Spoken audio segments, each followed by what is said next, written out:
So, I want to transform some things, but not the entire layer. So what should I do? Let's talk a bit about selection.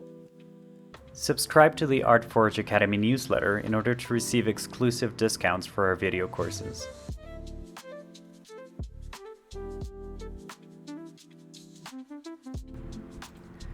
So, I want to transform some things, but not the entire layer. Last time we did it, there was only a square in the entire layer, so it was easy. But what should I do? Let's talk a bit about selection. There are many ways to select things in any given layer. The Marquee Tool, the Lasso Polygonal Lasso, or the Wand Tool. All of these tools hold true to the change when we press Alt, remember?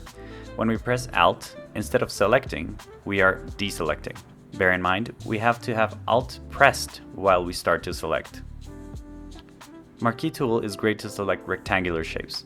There's the option to have it square or ellipse.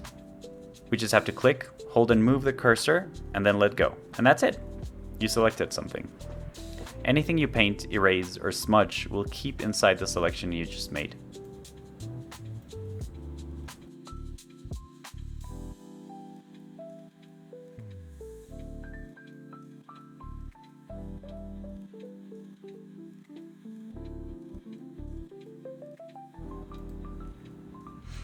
Sometimes it's tiring to try to select something and you just miss the things you wanted to actually select. There are certain things you can do to change your selection while you're dragging the selection. When you press Alt while you're selecting, we select from the center instead of selecting from a corner. This is useful to select stuff that is symmetrical or that needs to go around a specific location.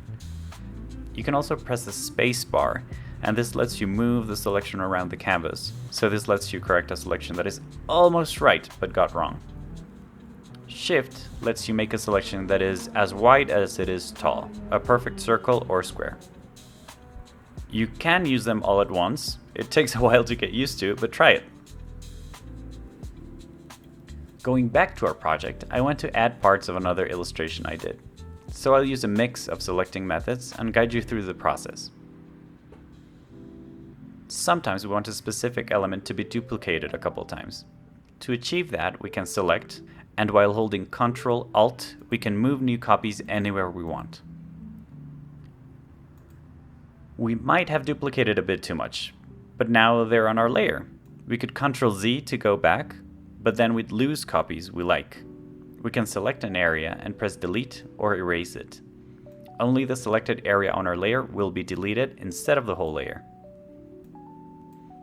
I want to paint a shadow inside these elements we copied, but only some of them.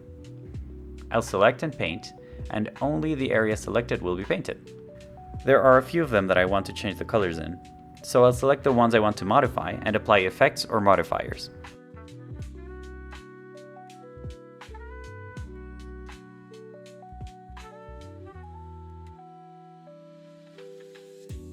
In this case, I'll use Ctrl-U, which is hue saturation. Only the one selected will be affected by this change. We can also modify the selection itself. To soften a selection, we can right-click and select Feather. A menu will pop up and we'll see how large of a gradient we want from full selection to no selection at all. This way, when I color inside the selection or cut and paste, we'll see the effect our selection now has.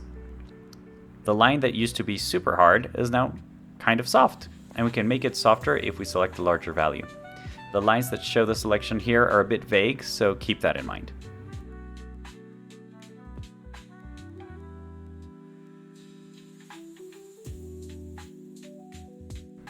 We can also transform the selection we already made by going to the menu bar, going to Selection, and Transform Selection. This will create something we saw previously to transform the lines we were selecting. This does not modify the image, but only our selection. Once we press Enter, our selection will be frozen, and then we can do what we want with it. That's basically what I'll be doing with selecting things and deselecting them. I'll advance a bit further and show you.